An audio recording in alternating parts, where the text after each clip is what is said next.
Yes, please. Nobody can hear us. Oh, darn it. There we go. All right, everybody online, join us.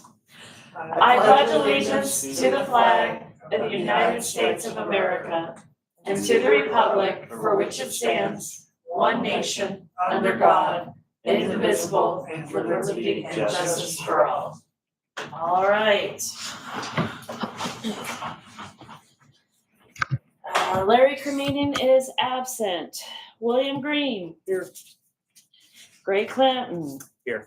Pam Streeter. Here. Rex Miller is absent. We do have a quorum of 3 people. All right. So some of this stuff is things that we have felt like we've talked ad nauseum, but when we really got into it to put it all together, we ended up doing this as a workshop as opposed to a voting because we let Jody have a vacation. Fair. And Jody having a vacation means things didn't get published appropriately in the newspaper for us to do voting. So we're workshopping some of this, which is good because it's a good dialogue. And then we'll just have it all lined up and ready to go. And in our next meeting, Jody will be around to do all of our publications so we can get things done and move them forward because we love Jody. We do. So, if you all will remember correctly, we were discussing the parkland dedication last time. And what we had read through everything was that it was all geared to residential. It didn't handle any corporate commercial development. And in talking with our commercial development expert on the commission, that person who might be sitting to the left of me said that it is normal to see something like that. Mm-hmm. So I did some research and I actually found this piece that if you guys had a chance to kind of read through it. It was published by the city of Austin, but it did all of our research for us. So I thought, why not use it?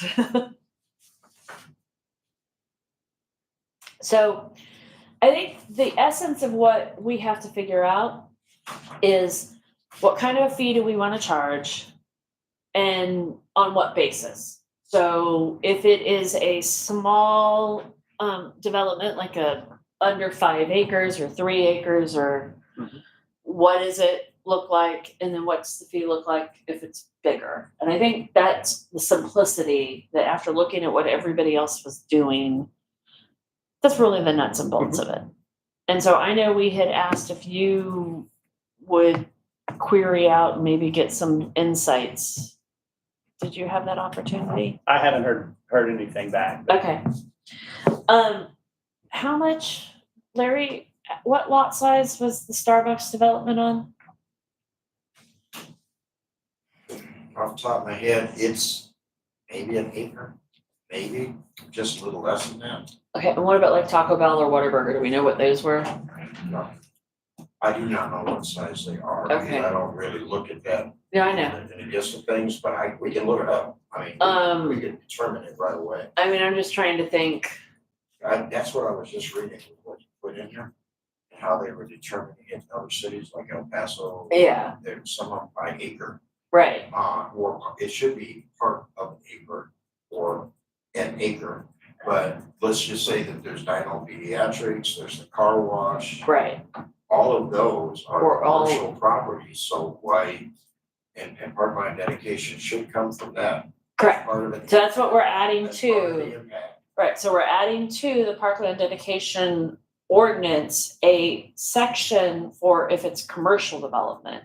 What we have to decide is the fee and the recommended fee and how is that determined? And my best thought process, kind of like we did when we were talking about the parking stuff or other things, kind of square footage, you know. So do we want to look at it as land acreage? Do we want to look at it the size of the development? So gross floor area? I just wanted to throw it out to you, and let's just talk. Well, I read through some of this Well, that you had. there's the other thought that we should have in mind. If we're doing a major redevelopment of a property, is that gonna be included? Yes, it is. And see. So because everywhere we've been doing this, where they're doing more than 50% I would expansion say or this and that, 50% yeah. would be the standard rule. Yeah.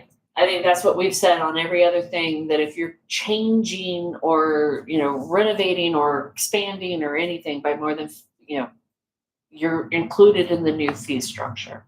Right. And 'cause we've had Starbucks quite a bit of property that. is 0.624. Okay. We've had quite a bit of Half that going on, not just brand new development. You and I talked about that issue, and I brought it up with Troy again the other day, because I don't want to get him off his radar, that what do we call a development? Well, I think if it's raw land and it's getting developed, it's a development, even though it's small. Correct. Yeah. And Troy and I were on that same page. We discussed that. Well, he was there. He wanders away once in a while. Publicly on record, Troy and I have discussed that any development, whether it is a rehab of a site or it is a brand new build, will fall under the terminology of development. That's okay by me. Okay. I'm all for, let's make sure we are assessing those fees. What is the typical land size that your employer develops on? No less than probably half is ideal. That's half. Usually 3/4 is Well, what. damn, I can have one of yours and I can have a Starbucks on my property and still have room for a park. All right. What do you, I mean, so if we sat here and said, okay, an acre or less, it's one fee. 1.1 to 5 acres is a second fee. Anything over 5 acres is a third fee. Does that sound reasonable to everybody? Yeah, I think so. Well, determining what that fee would be, because part of these are not, they're $1,000 per acre, some are about $800. Yes, per that's acre. our discussion. That's why I gave research so that we can have That's discussion. what I'm saying, and where would that be kind of land, guys? Well, I was, what I was going with, I know I read what Pam had here and whatnot in the Texas section, and then I seen the other states. What is, and I don't know that you have any of this information, what is our surrounding counties? The counties that we're attached, the Hood, Johnson, Erath, Bosque, what is all those counties? What are they basically doing? That is a good question. I will be very honest that I did not look. Well, those are counties and we're a city. I understand, but that's what what are you gonna go off of? I mean, you're gonna just go off the cities then? I mean, Well, I think, Stephenville, okay, Claiborne, let's, Granbury. let's, we already know what we've decided is the fees for residential development. I think that we kind of look at it from that perspective and build from there. So being reasonableness. So less than an acre is gonna be one fee. Did you want to know what the acreage was of Whataburger and Taco Bell? Yeah, why not? Whataburger is 1.015 and Taco Bell is 0.774. What size is Daniel Car Wash?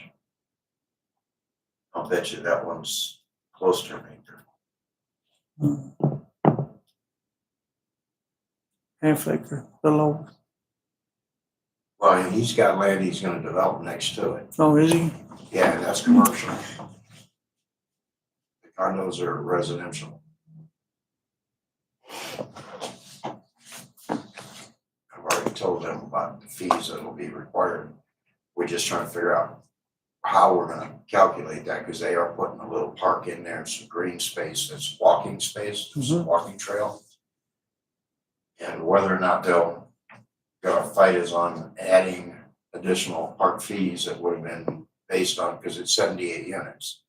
And it's But he- $1,050 But I per believe unit. that because his stuff is already in play.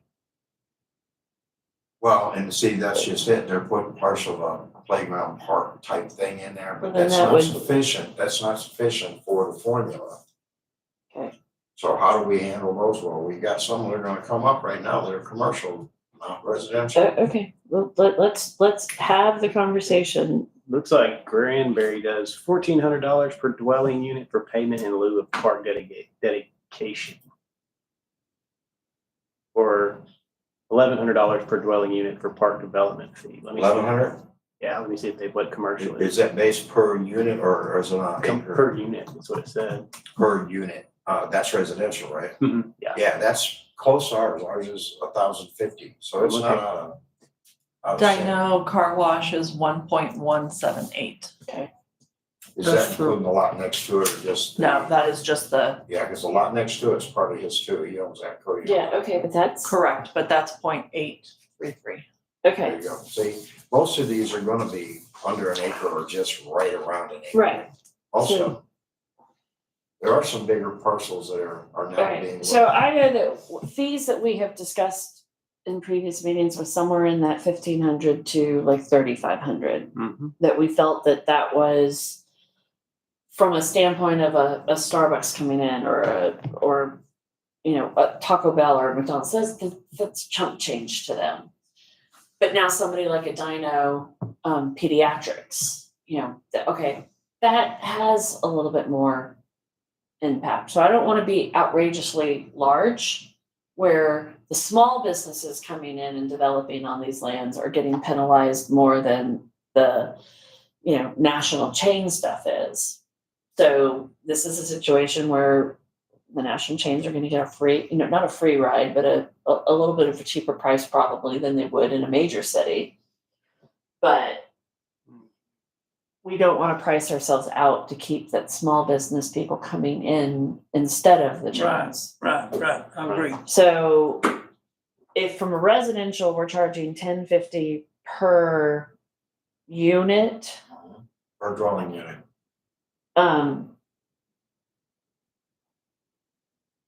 and figure a dwelling unit is about a quarter of an acre, so they're paying on a half acre lot, they would be paying what, $10.50, so that's 1,100, 1,200, no, 2,200. I can't do math today. 2,200, 2,100. That's it. Somebody pick a number. well, on the multifamily, it's for every unit, so it's gonna be more density. Well, more but cost. I'm saying, what I'm saying is that if we take that number, that 1050, and we say that most of the developments are gonna be coming in are a half acre or larger, it'd be pretty hard to build something on less than a half acre in a commercial standpoint. Not impossible, but harder, right? We agree? Yeah. Okay. So if we say, okay, great, pretend that 1050 per unit is each unit sits on a quarter of an acre. Now it may be a third of an acre or a little bit more dense, but let's just call it a quarter of an acre because I think 0.47. What's our minimum acreage to build a single family? No, it's 6,600 square feet. Translate that for me. Well, that's like 1.1 acre, 0.10 or 0.12 on in there. So a single family home can be developed Yeah, on, $40,000, 40,000 feet in an acre, a little over that. And so you think about that, if So you're our at single- 6,600, you're talking about barely over a tenth of an acre. our single family homes Mhm. in an R1 are being built on a tenth of an acre? 6,600 square feet, Okay. that's minimal. Now, are some of them on bigger lots? Absolutely. But a lot of these like. You're built fitting, now are. so you're fitting basically 3 houses in a half acre. So if we take the 1050 times 3, you're at 4150. So for commercial development, It's 3150.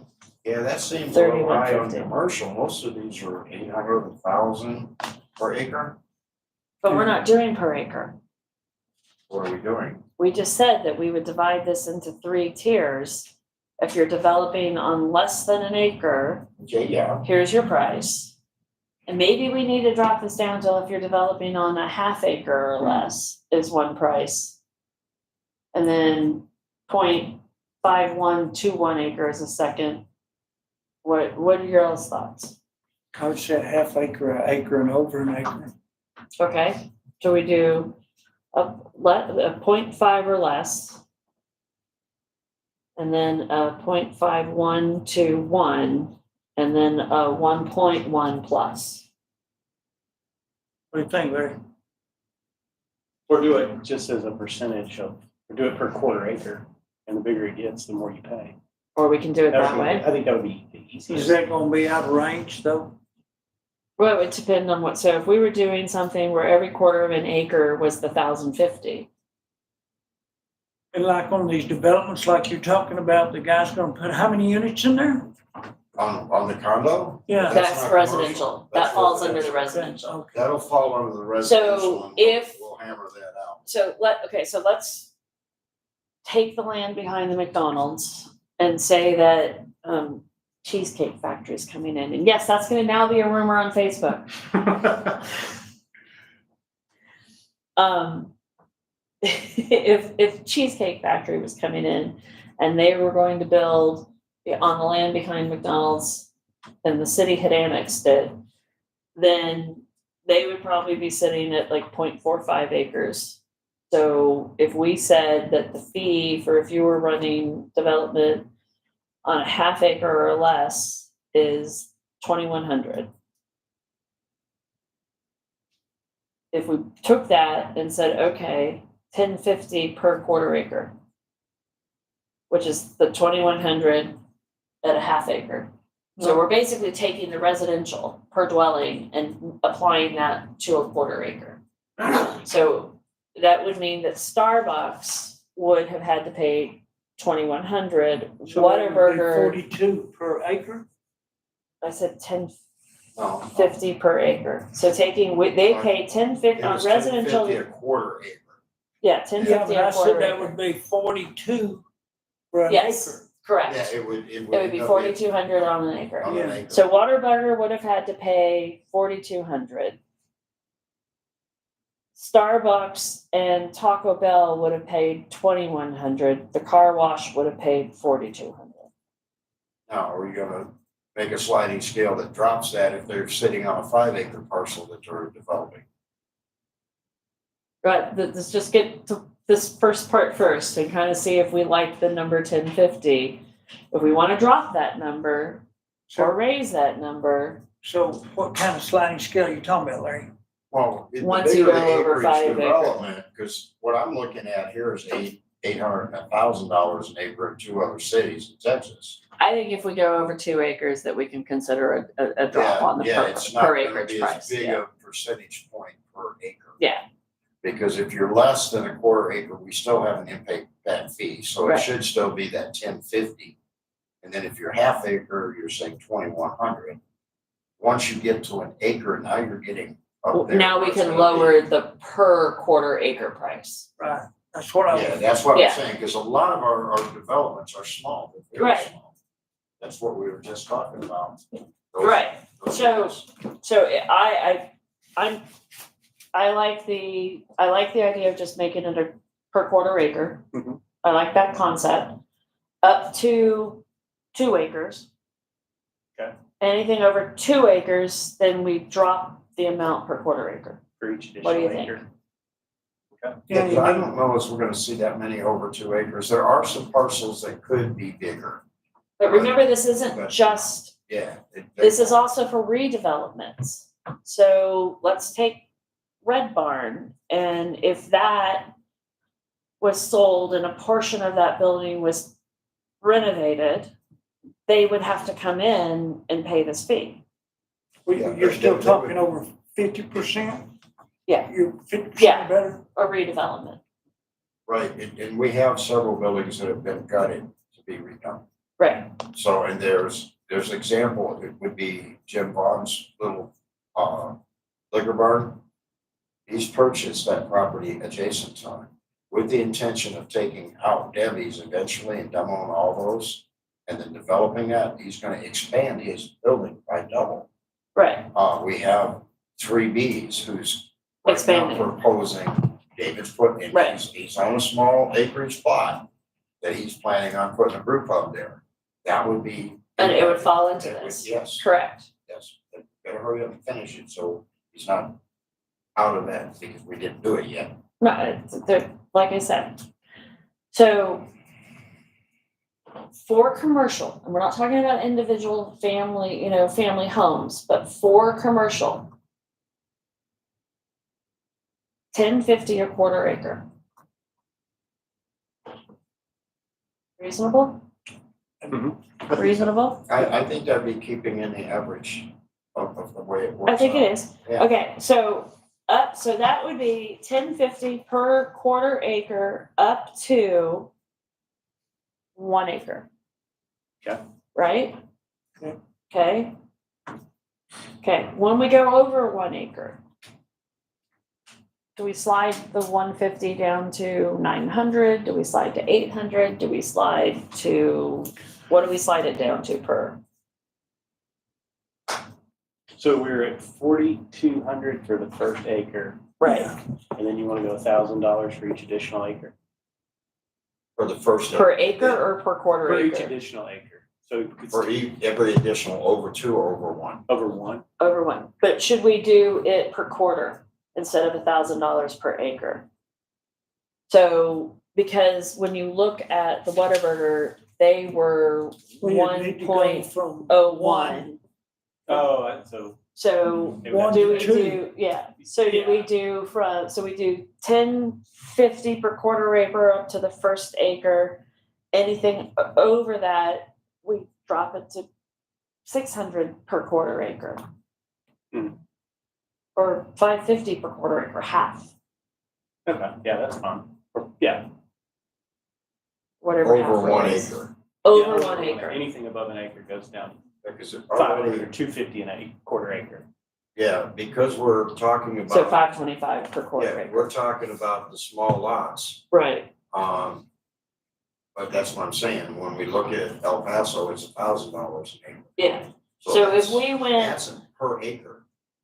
that's per acre. Yeah, we're So if they were developing at Yeah, 1.01 acres, then we would be looking, or higher, we would be looking at 525 per quarter acre.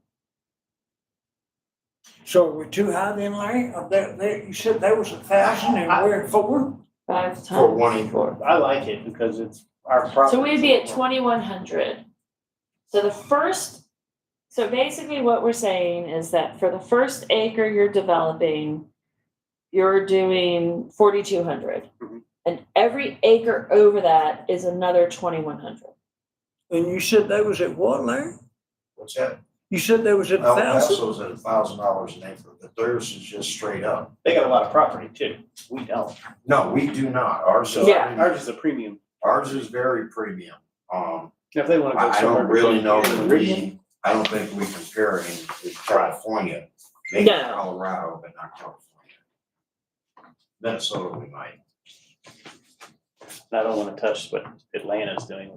I don't even Labor understand what hours. labor's doing. I looked at Atlanta, I'm like, We're not gonna do that to y'all. yeah, that's just ridiculousness. Yeah, So, we don't wanna make it such a burden that nobody's gonna wanna develop, but we still need to have that parks, quality of life here as we obtain the parks that we're maybe gonna obtain. We need to be able to support those parks and create new when we need it. so the way Colleyville did theirs is they required 1 acre of parkland for every 56 gross acres of commercial development. We can't do that. Well, that wouldn't Oh, apply. no, we're nowhere near the size of their Yeah, development area. I mean, we'd have to annex the whole county. I feel like, so if you're developing on a half acre, let's see here. So looking at this, Starbucks would have paid 2,100. Whataburger would have had to pay, just roughly, 4,200 plus 525. So they would have paid 47.25. The car wash would have paid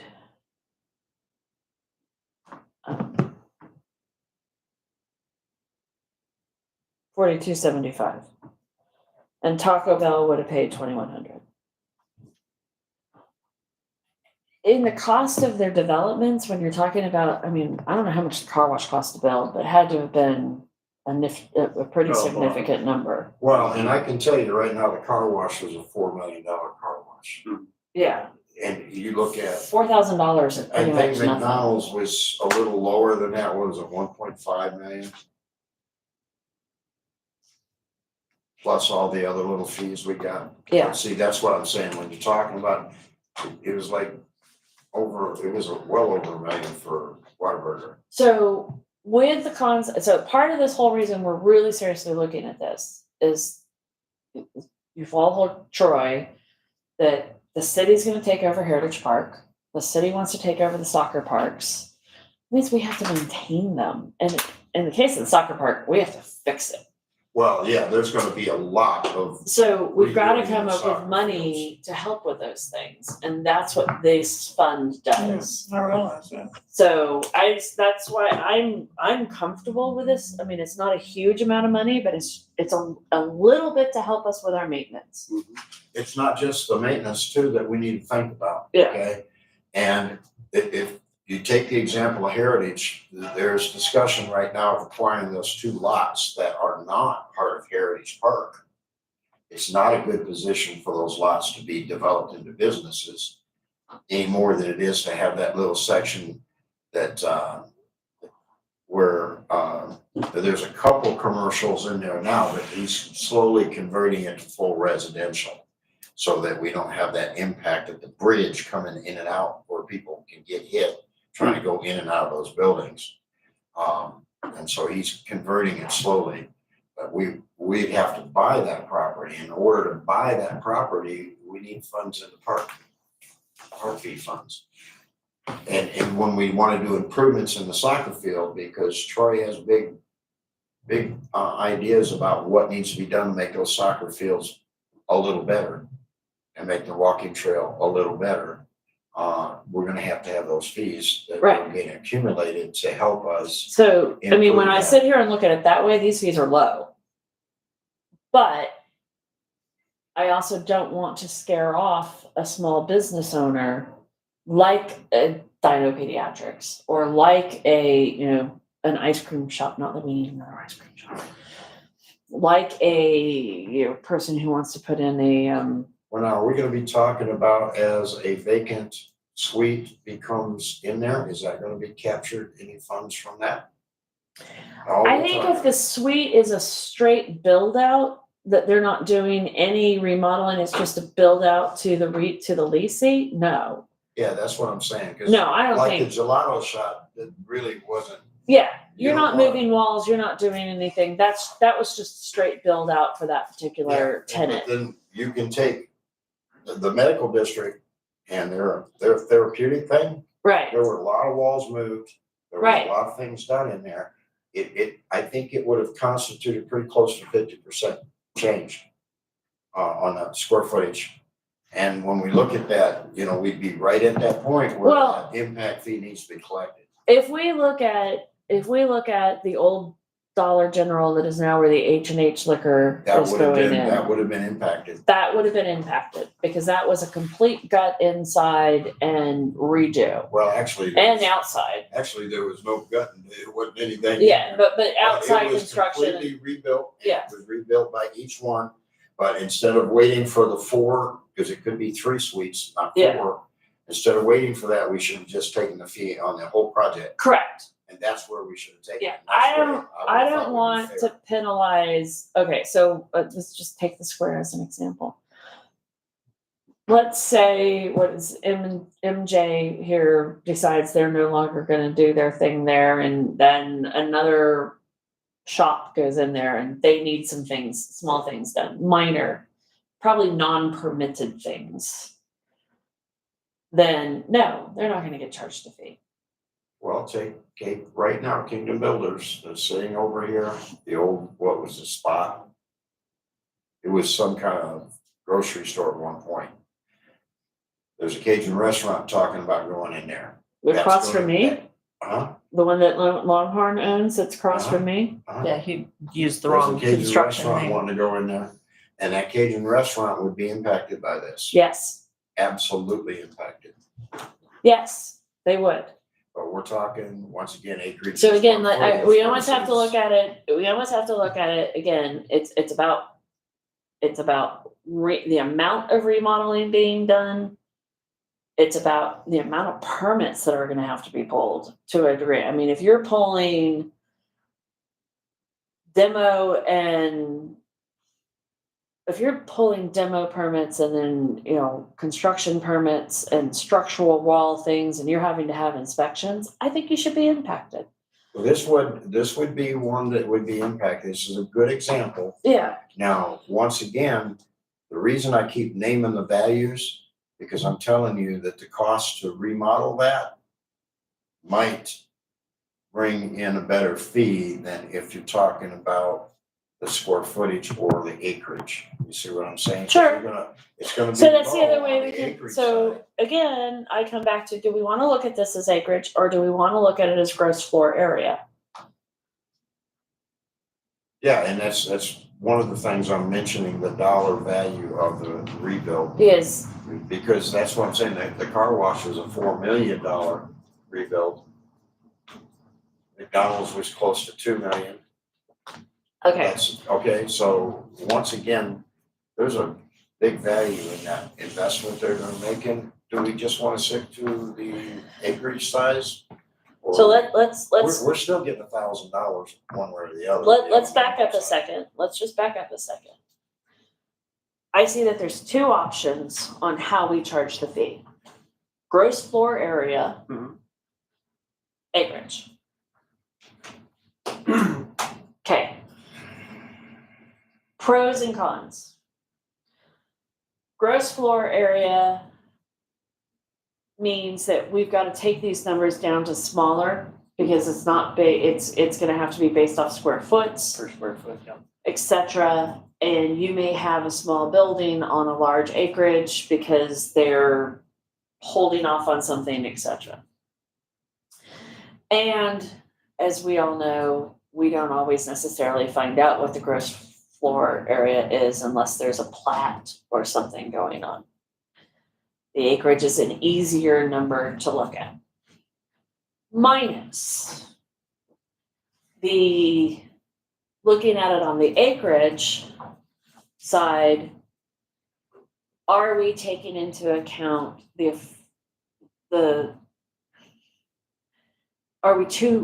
is it too much of a pebble in the bucket when you're talking about the overall amount of work that they're doing in polling? Keeping in mind that this is not the only fee they have to pay the city.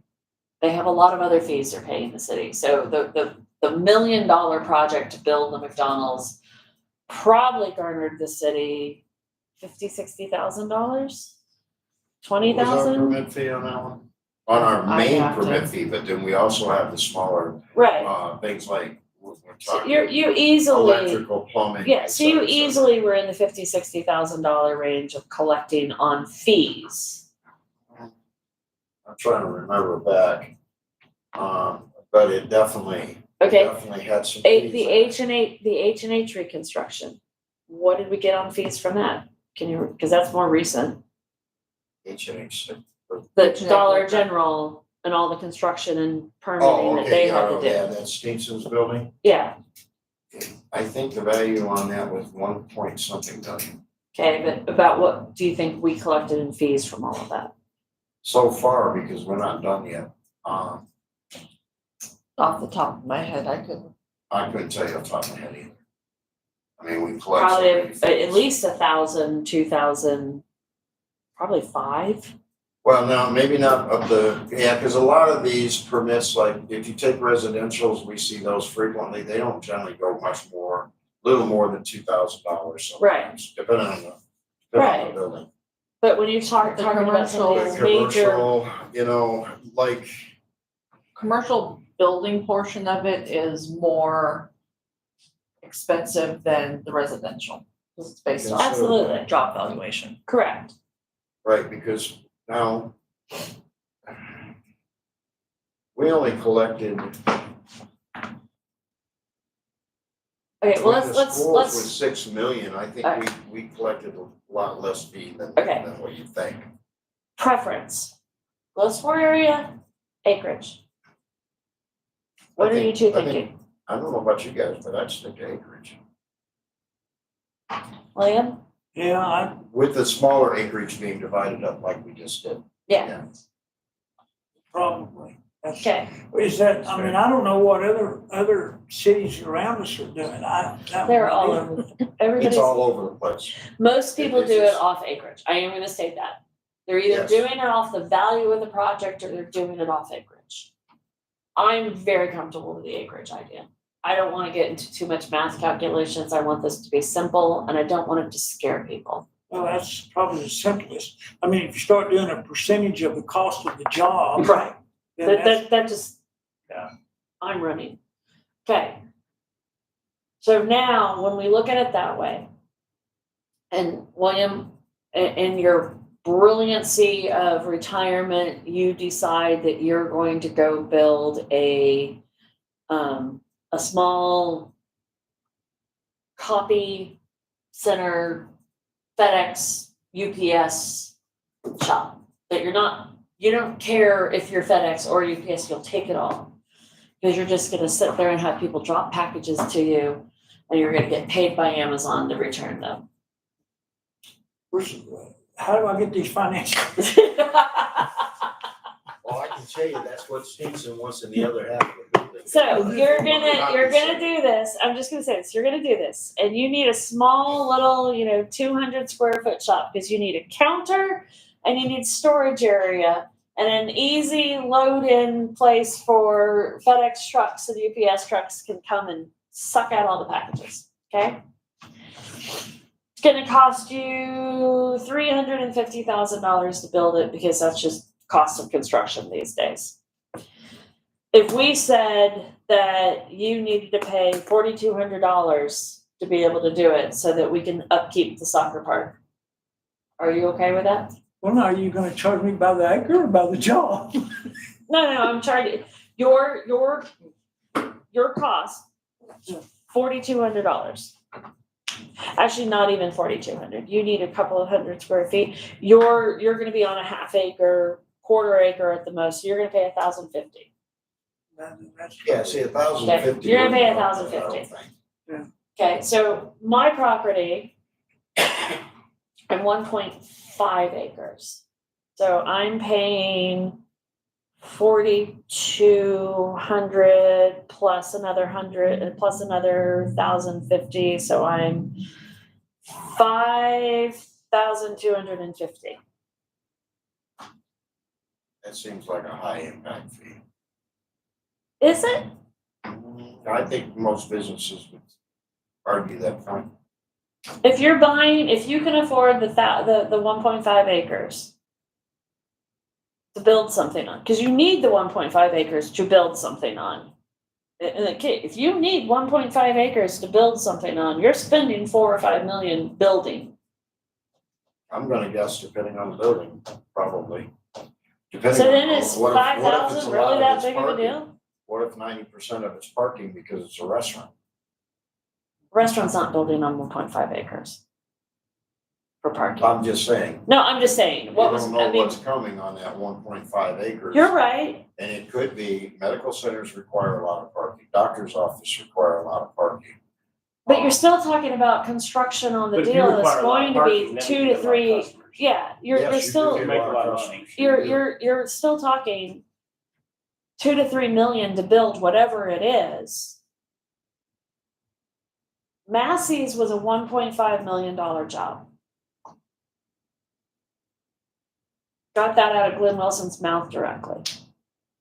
Well, I know that it was well over, just for their septic, was well over 150,000. Because they had to go through TCEQ on that septic. Yeah, That was so, just 150,000 just for your septic. well, and then he had Who's all the flood stuff and everything else that he didn't know about. He got screwed on that job, but it was 1.5 million.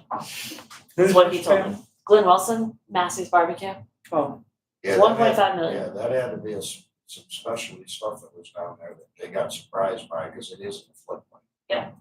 So if somebody's building, I mean, so let's, Massey's on a fairly decent plot of land. So let's just call it 1.5 acres.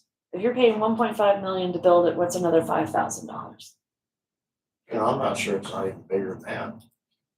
Might be 3 or I'm just 4 looking at it acres, from because that he's got perspective. land back there. I'm just looking at it from that perspective. It's not. The only devil's advocate I'd say in there, what if they're taking, it's 3 acres and they're gonna develop 1 acre here and do this, and then they're waiting to do this one a couple of years from now and this one a couple of years, we're gonna charge them for the whole thing, or we're gonna charge them as we build it? That's the that's only just thing shy that- of 3 acres, 2.9. Massey's? Yeah, that's 6 what I'm acres. saying, Massey's a little bigger than you think it is. Okay, The well, building sits on maybe 1.5 acres or so, okay. because you got multiple buildings there, but then he's got more land. So he would be paying, if this was all in place, he would be paying a total of 8,400. Not even, let's see here. You said that, Glenn said that was 1.5 million? So he's not even 1%. He's 0.5% of his construction cost would have been paid to this. If this was on 3 acres of land. Yeah, I'd be interested in talking to a couple of developers that are approaching us right now and seeing how that impacts, because we're looking at, you say it was less than 0.5%. Is that what you just said? Yeah, it was 0.00, wait. Yeah, it was 0.005. It's 0.0056. Yeah, and how much does that impact their overall cost? Yeah, Because so it costs a lot of money to do what they're doing, but a lot of that money's going out to, the actual development. So I'm just, I'm comfortable saying 1,050 per quarter acre up to 1 acre. That's the 4,200. And then if you're going over 1 acre, another 525 per quarter acre, or maybe that's the number. We lower that a little bit more. I mean, maybe we lower that instead of 525 to 400 or 325 or something per quarter acre. yeah, per quarter acre, I think, once you get over 1 acre, you're starting to grow that, and it can be an impact Yeah. on your bottom line to make a decision Okay. to build. So if it was, Yeah, you'd reduce it after 1 acre. okay, so if it was $300 per quarter acre over the first acre, you would be, if it was the Massey's, it would be another $2,400. So you're 2,400 on top of 4,200. So your total would be $6,600 in park fees. Yeah, I think that works. That seem reasonable? Yeah. Okay, Now, there was discussion when I first arrived in town about impact fees. Did Yes. that ever go anywhere? Or no, just- because or this it- is an impact fee that we're talking about. this is technically a way around an impact fee to put an impact fee in. Whatever held up the impact fee in the original place? They hired Abra's company to do the paperwork for it, and then Abra moved companies, and it hasn't moved forward.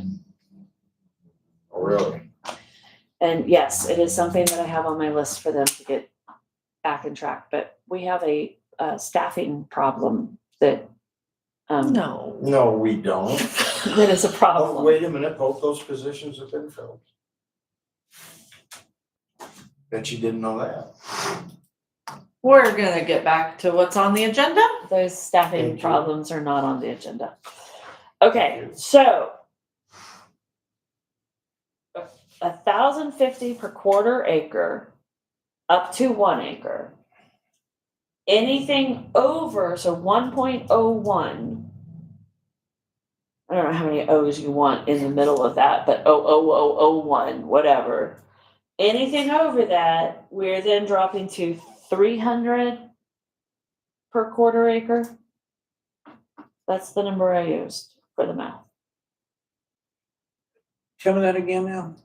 Well, when you just said that, now that would make it, if you did 300 per quarter acre, that makes it 1,200 for the An whole acre. acre. Correct. And then what happens when you go beyond 2 acres? Just same We're thing. not, same thing. Just keep it flat. Okay. Just That would keep keep going. it, that would keep it a little bit more reasonable so that we get the impact that we need for the small lots. And then the bigger acres, I think it takes a little sting out of it. Correct. I think that's reasonable. Okay? Okay, so I'm going to then add this to the to a paragraph to the parkland dedication ordinance regarding commercial development for us to publish and vote on in our next meeting. Now, while we're at that, because we're talking, this is a fee, Yes, we probably need to amend our fee schedules. yes, I we are don't think gonna, our fee schedule really reflects this by adoption, that we're grabbing this fee for the parks. yeah, fee, we have even on other things that residential. we have requested get moved to the fee schedule so that it's out of the actual ordinance, so that we're not having to remember to update things as we need to. So we'll have to deal with that. Okay. Next topic is the specific use permits. And when we did that whole conversation and we had all the changes made in it, and it got trapped in the whole Michael left, Wayne was here, then the attorney wasn't responding to anybody crap. And I went back to go pull it again at my old copy of it, and for the life of me, I can't find the paragraph we added about the residential has to, they have to reapply, but commercial can carry over. And so I just wanted to re-talk the whole thing through, get the paragraphs right again, and get this pushed through. So, I went through every document and I just couldn't find it again. But then the other thing that, we had done is you look at the current specific use permit ordinance, it's very short and it doesn't give a lot of other information. And that the one we had developed the last time was much more comprehensive with how do you get this, how do you do the applications, how do you appeal, etc. And so just because I do not believe you were a part of the original discussion, I thought it would be good for us just to re-look at it again before we really do put it in front of city council again. So if you look at page 6 in our packet, is the current ordinance, which basically just says apply for a specific use permit. So to catch you up, in the state of Texas, a specific use permit follows the property. In a residential situation, the reason that we provide specific use permits is for short-term rentals. And the state law allows a municipality to step in and say that the specific use permit follows the owner. Right. We would like on the residential side that anytime somebody sells a property that it has been used as short-term rental, that they have to get new permission to continue use of the property for short-term rental. That's fair.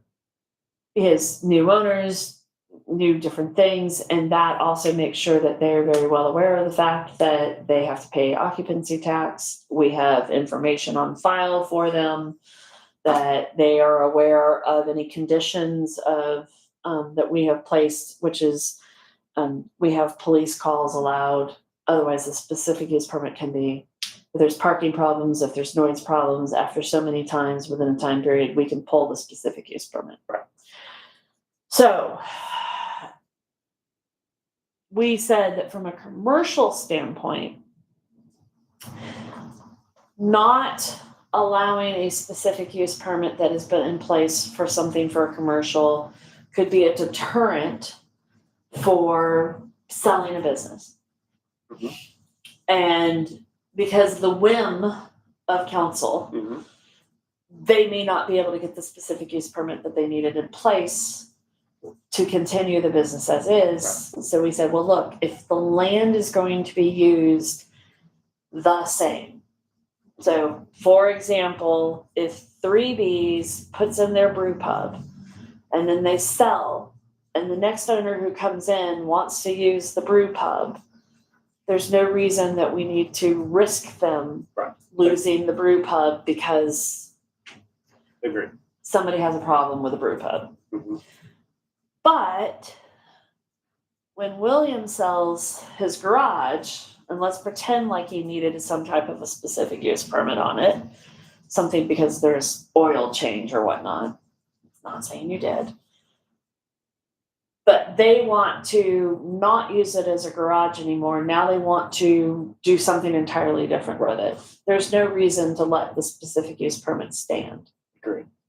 That if they need a different specific use permit, they need to apply for it, not Once just they assume they change- got the once they carrot. change- Once they change the type of occupancy, I don't think that would follow. It depends on what the specific use permit was issued That's for. where, yeah, that's where we need to be particular, because So that's why we are saying we want it to allow it to follow commercial if it's like use or same use. Right. Not let it follow if it is different use. I would agree. So we just want to add that. I had the paragraphs written, for whatever reason, I can't find the paragraphs anymore.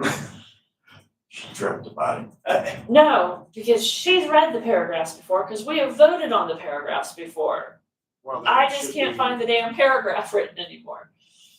So, we're still in agreement that that stands, right? That makes sense? Okay.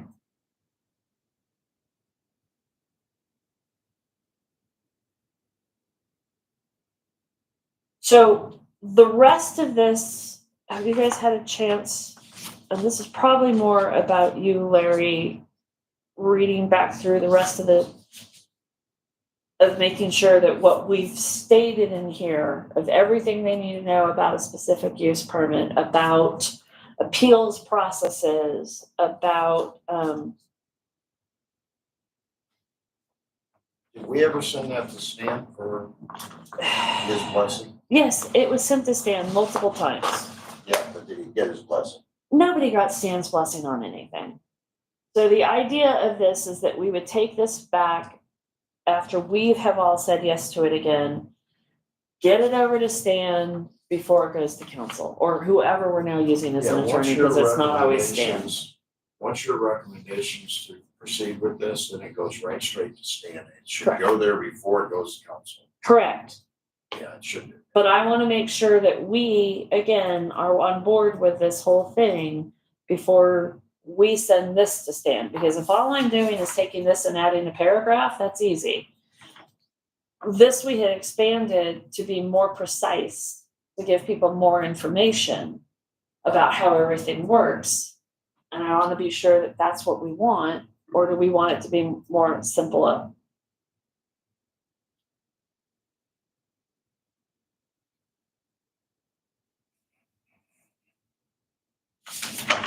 I can tell you lawyers make everything complicated. I'm always a fan of Keep simple, it but- simple before it goes over there. So at the time of applying They for a specific, okay, so let's just go through this. At the time of applying for an SUP, the applicant shall submit a site plan that includes the dimensions, bearings, and street frontage of the property, location of the building structures and uses, the methods of ingress and egress, off-street parking and loading arrangements, screening, lighting, and landscaping if appropriate, the location, calipers, and names of both and common and scientific of all trees, near proposed construction activity, trees in close proximity that have a caliper of less than 8 inches may be designated as a group of trees. And any other information deemed necessary for a complete review of the proposed development.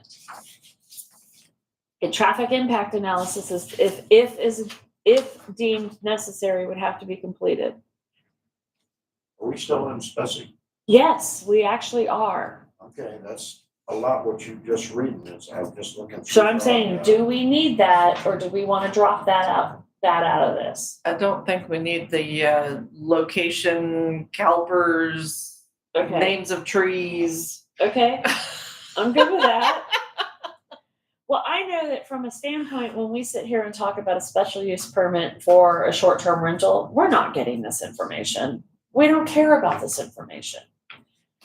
So as I reread this, I'm okay dropping that whole a site plan that includes thing.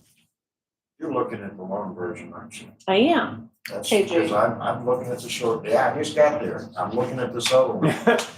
You know, I need The- some, the short- I need something to keep me going to sleep at night. I'll read this Short one. version is what is currently, That So- long version is like, Long, yeah. which is why we're coming back here and Look say, at do we five. really need this? You're looking at 5 pages. So, okay, specific use permit procedure, an applicant for an SUP must comply with the zoning amendment procedure for a change in zoning district classification. I don't know that we need that. I don't know where we got this from. I'm canning all that. Let's look at this. What do we really want to keep from this? What paragraph are you taking out of that? For 4A and B.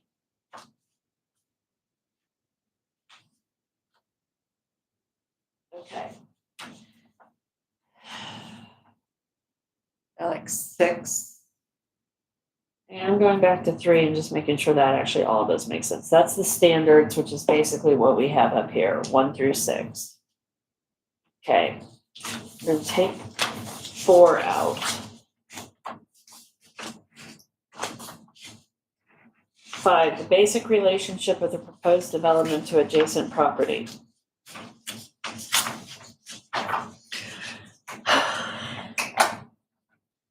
Okay, maybe worded differently, because what we're talking, when we look at this from a standpoint. Okay, I'm just going back to 3Bs. One of the big things is that group hub and the neighborhood. Now, granted, he has to comply with all our alcohol regulations. But the biggest complaint that I keep getting from his neighbors about his plan is all the parking problems and the noise problems. So if you're applying for an SUP, and this is the whole reason you have everybody against the stupid short-term rentals. So should they give an explanation in their SUP about what their need is and how it's going to affect their neighbors? I'm okay saying yes, they should. Don't be selfish. This isn't all about you. What do you guys think?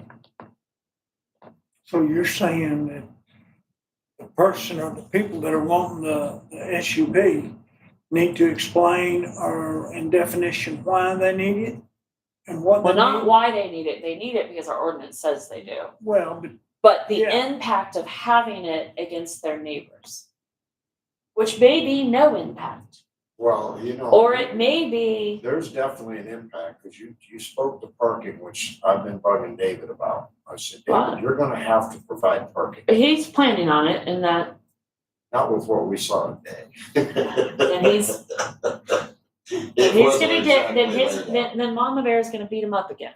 Yeah, well, it wasn't laid out in there, and I think. Cause he what was giving specifically us- told me that he was adding parking. Yeah, well, and he's told me the same thing, but what he said in today, once again, might be very preliminary, but Okay. it didn't, doesn't. So I do think that they need to provide a statement on what they believe the impact of their SUP will have on their neighbors, if any. Fair? Yeah, I like it. Okay, Easy, no impact. Well, you know, David's had that problem down there forever. I mean, that tells you he's got a successful clientele that's coming in there. Yeah. He's got a great product. He Yeah. definitely has to grow his parking. But he's never had parking there. No, it's all out on the street with whatever little Down backup the parking. street, across the street, never With worked. He's never other had little one. backup parking he's had. And so I'm reasonably certain. this has always been an issue Okay, on the roads. It is. I don't think that number 6 matters at all. I don't think that number 7 matters at all. I don't know where the hell I got this information. It looks like not even SUP information. Number 8 doesn't matter.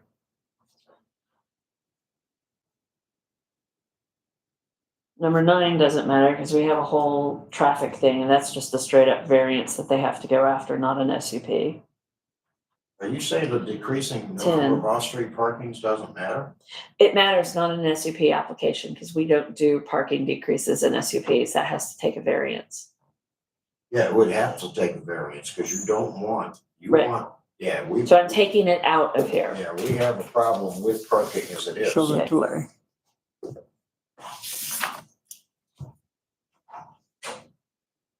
Okay, for the purpose of That's this not a paragraph. parking problem.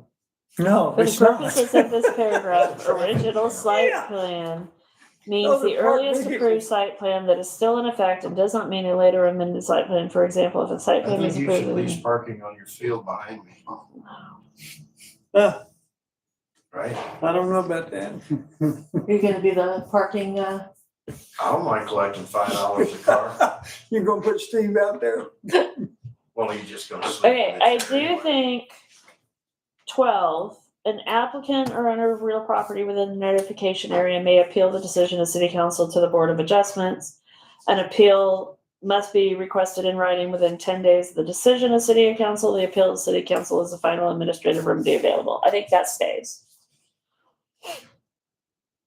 A time limit may be imposed on a condition upon the granting of an SUP. If a time limit has been imposed, the SUP automatically terminates when the time limit expires. Yes, that stays.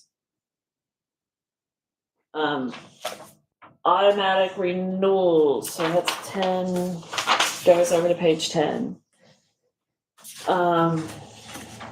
City council can declare that an SUP is eligible for automatic renewal. Blah, blah, blah. I think that's fine. An automatic renewal doesn't result in an amendment to the SUP ordinance. Fine. Application for automatic renewal must be filed with council on a form furnished by the city for that purpose.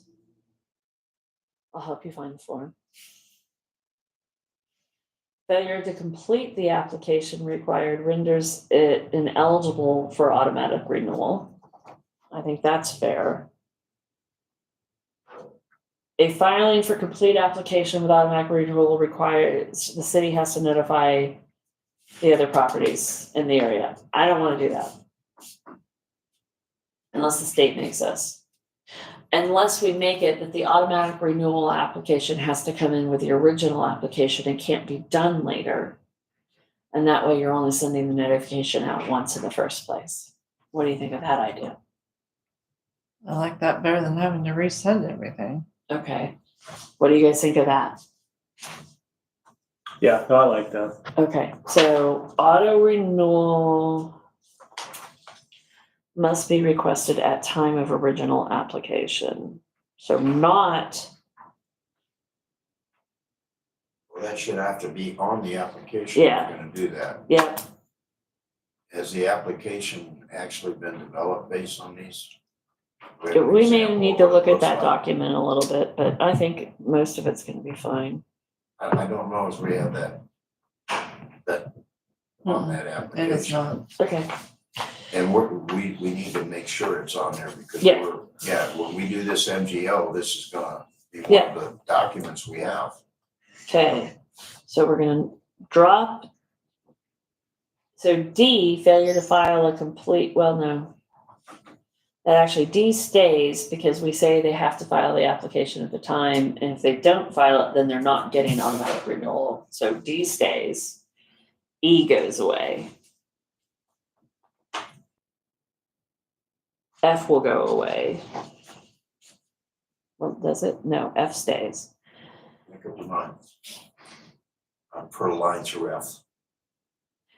F stays because we're going to notify the owners at the time of the initial SUP application. So if they protest allow the SUP, but protest the automatic renewal, they have to be allowed to do that.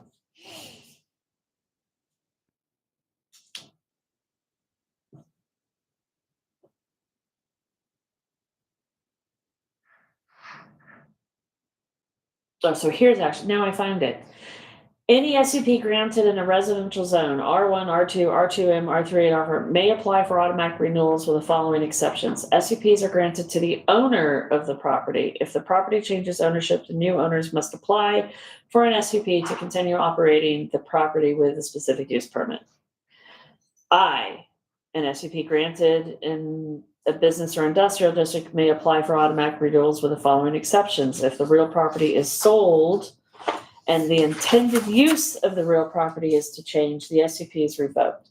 However, if the real property is sold and the intended use of the real property is to remain as is, then the SUP will be extended to the new ownership with an ownership change application that does not require a hearing before City Council. Mm-hmm. I did have it in there. I just couldn't find it again when I was reading. By the way, it's right there. Thank you, Larry. You're welcome. It's I. I knew I did it. Further action is the terms of F and G means that this year, are we keeping F and G? We're keeping F and G. Okay. Means that the city shall schedule the application for public hearings before both the city planning and zoning and city council. Notice the public hearings must be given, blah, blah, blah, blah, blah. But F and G are going to change. No, we just said we were keeping F and G. I know, but They'll slide it over. deleting. Yes, it'll yes, slide yes. I need to change those lettering. I'm marking that note. Thank you.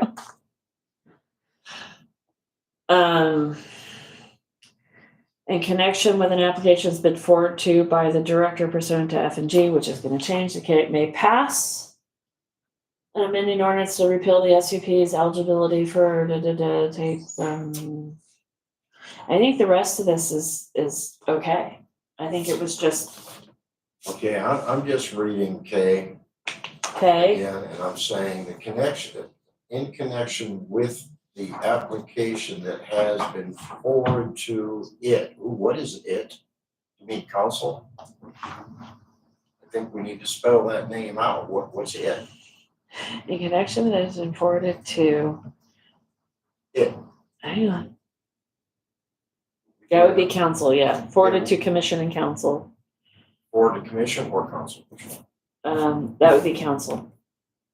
Because we have an IT department. That's the it. Okay. Okay.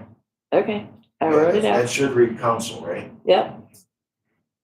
I don't see anything else in the rest of this that should Yeah, alarm any of us, anytime right? anytime we see those kind of languages, we need to specifically say where it's going. Yeah, you're fine. I'm good with that.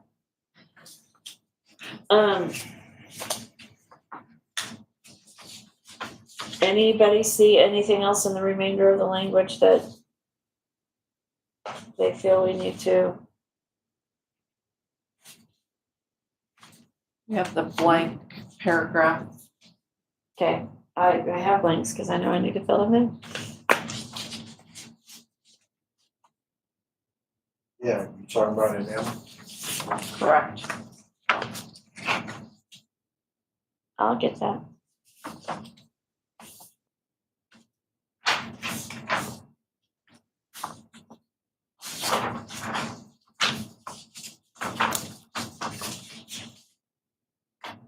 All right, are you good for the rest of it? Yeah, looks good. Okay, so I'll make those adjustments, and again, we'll bring that back at our next meeting for a vote, so that we can then get it to the lawyer, so that we can then get it to city council. Okay, so our last big thing, and trust me, I'm not gonna sit here and make us go line by line through this, but it's a general conversation. So we had previously talked and agreed that we wanted to make it a little bit easier for people to understand that chapter 10, which currently just says subdivision, we want them to understand that that's subdivision and commercial development. That all of our development stuff falls there. And Larry, this is the conversation you and I had at her desk. And we said, yes, that made sense. Make it easy for them to find that, hey, I should look through this chapter and all the ordinance within it so I know what I'm supposed to be doing. Well, when I got into just changing the chapter, I actually started to read the whole thing. And in the brilliance of the predecessors who wrote this,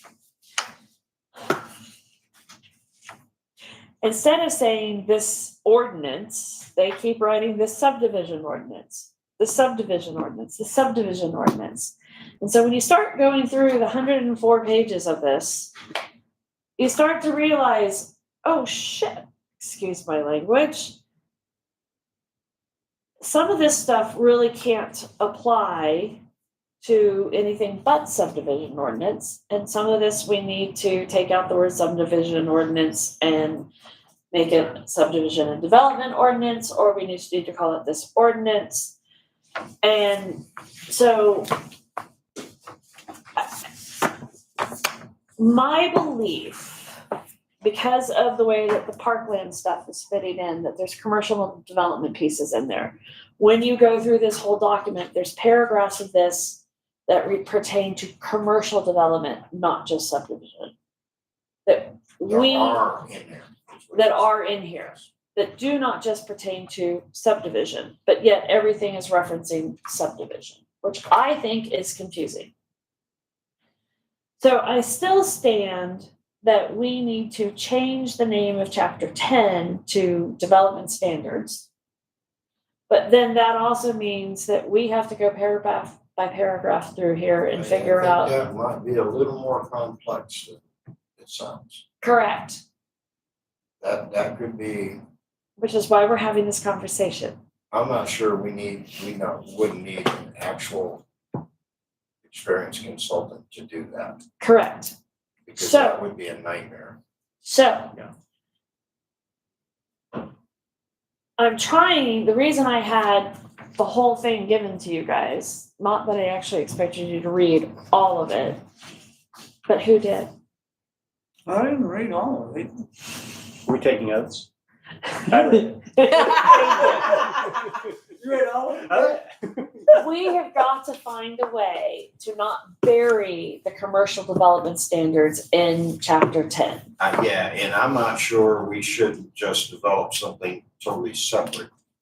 That's where I wanted to go with But this. what do when we're doing a mixed use group where we have residential, commercial? Yeah. So this is where I wanted to propose that it's easy for us to kind of go through and pull out very specific commercial paragraphs and take them out of here, just like we did with all the sign stuff and things, or not signs, parking stuff, and reference them to the new chapter or subchapter. So if we said chapter 10, subdivision and commercial development, Mhm. and then had, you've got articles 1 through 101 through 101.01, and then we did a 10.02 that then took all of the commercial development stuff and just. Yeah, you better, I think, man, I don't have enough on my paper table right now. Well, no. What? So I what? think we need to look at the governmental code because we're playing with land use. Well, this is and what I'm getting saying. into So trouble. we're not playing with land use. We're not changing any of these ordinances. What we're looking at is, as you read a paragraph, and it is very clearly commercial development intended, that we take that paragraph and we say 10.01 let's see, let me find one.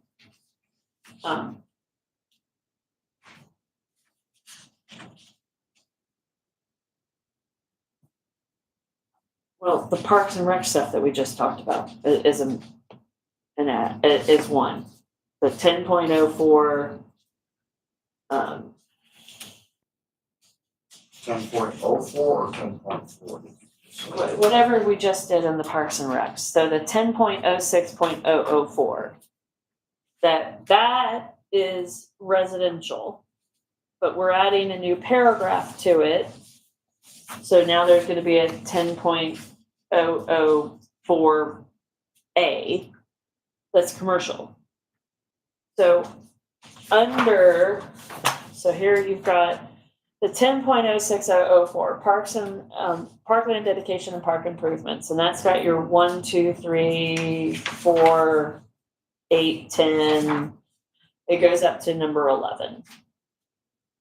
So now number 12 is going to be about commercial parkland dedication.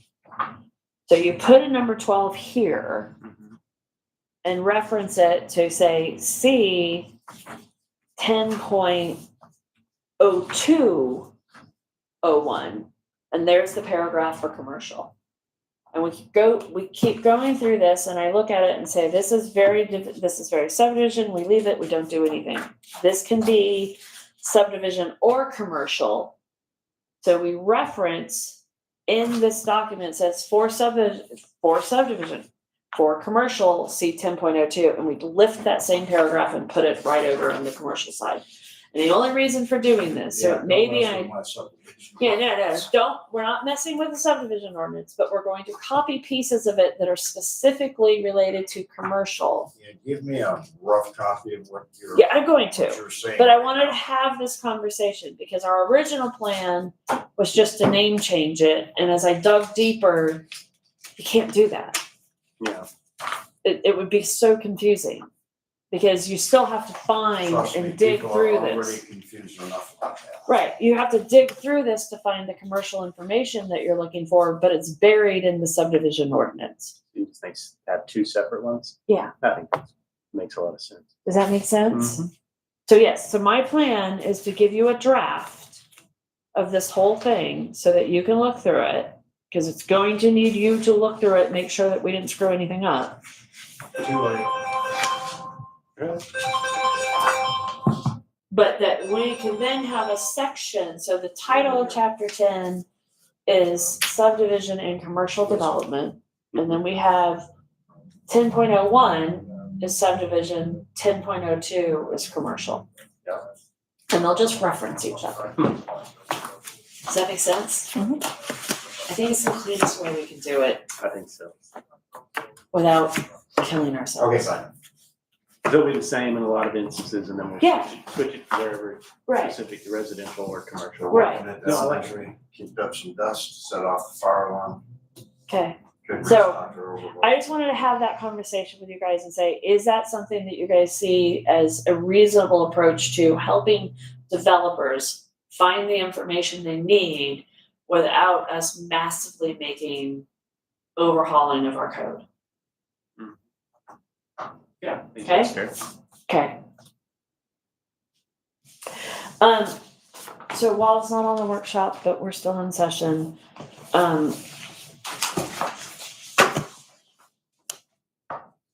what is your general thoughts on mobile food truck courts being allowed to sell alcohol?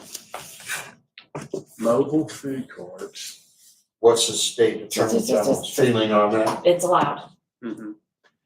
You can sell alcohol out of a mobile food truck. Question.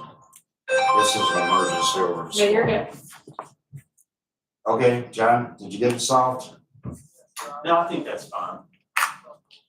Well, it's not a standalone food truck, so, Taylor's Burn and Turn can't pull up at the expo center and start You don't selling have- alcohol. You don't have. Because Steve, she doesn't have a license, she doesn't have an the area that the temporary license would fire cover, marshal. et cetera. So, But I- if you're I a do, designated food court I'm area, not sure that. and you had a if truck that it's comes going in to there, be they a have the monitored license, they system, it might comply, go ahead and everything's been, message them. they comply with the license. Would we have a problem with a truck going in That's a bar. And he and should let them selling know it's a alcohol? false alarm.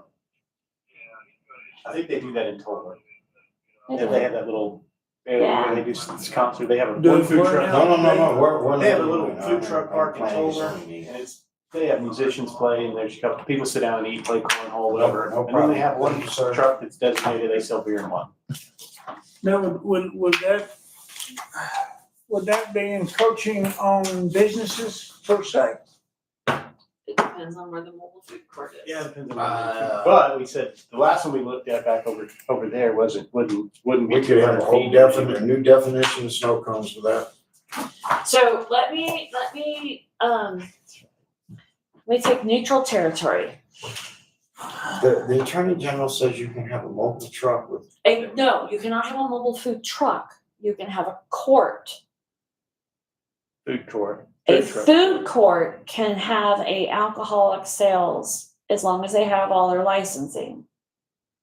But a mobile food truck cannot because you can't serve the alcohol outside the truck. What happened with our little fire truck that sat here during our The city music waived, festival? the and city they had- waived. They had alcohol being sold. Right, out of the that. city It's an waived. actual mobile truck. Correct, the city waived the alcohol rules for that, which the city is allowed to do. Because I'd be putting out fires all over town. Oh, yeah, you go to the Main Street So- Arts Festival, you know. If we, let's just pretend that the roadside park on the way up to Chalk Mountain was actually within city limits and we designated that a food court where trucks can pull in and out of it and sell food for people who are on their way to or from someplace. And because there is a license that is held on the land where that court sits, then a food truck purveyor could get what's called a special use license or a celebration license. We call it the picnic license. Could actually get a day use license to sell in that particular place.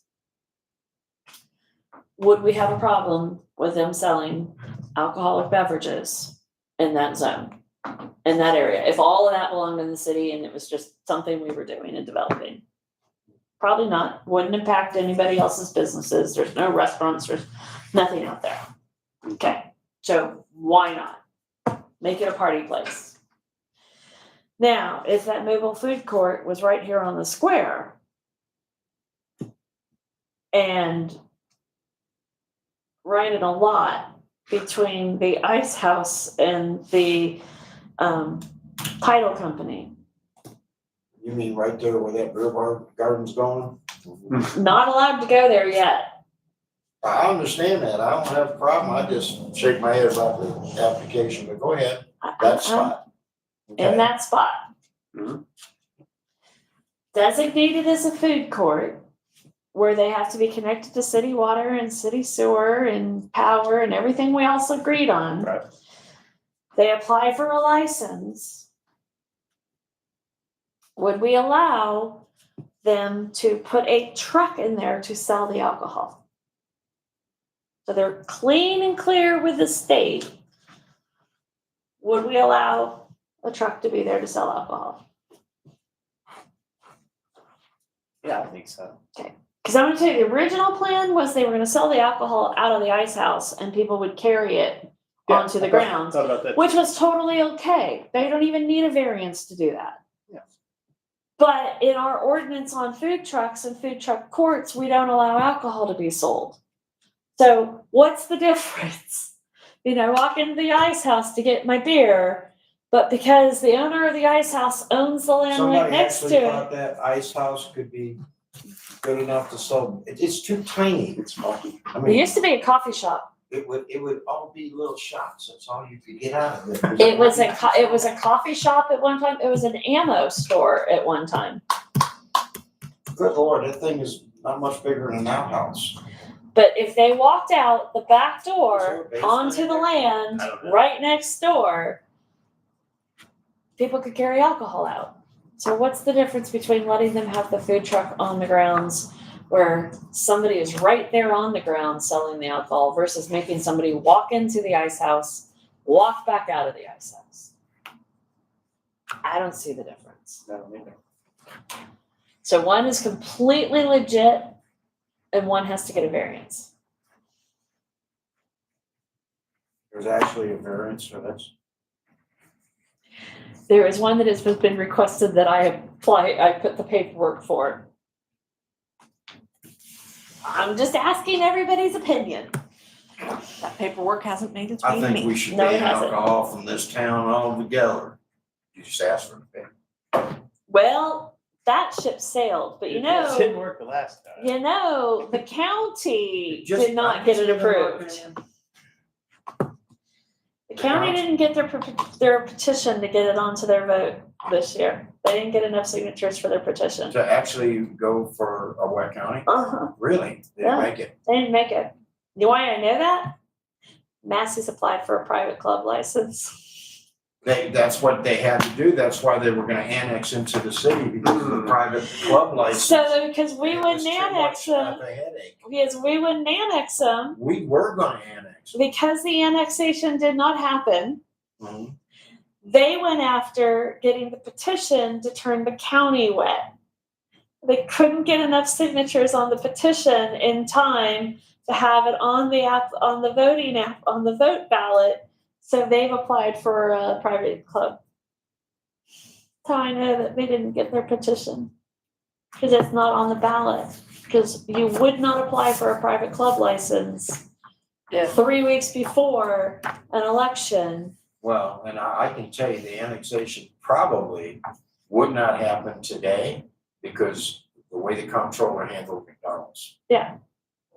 Because if we're not gonna capture the funds, what's the point? But that's my thing. So because that happened to me, because I was on a private club license, that by the time I already was on private club, my renewal of my license occurred 3 days before the vote. So I either had to give up my license for 3 days and then start the process over with an MB, or keep my license and just stay on private club for the next 2 years. Because it wasn't worth paying for an entirely new license again. So I know nobody is stupid enough to apply for a private club license 3 weeks before an election, which means it's not on the ballot, which means they didn't get the signatures.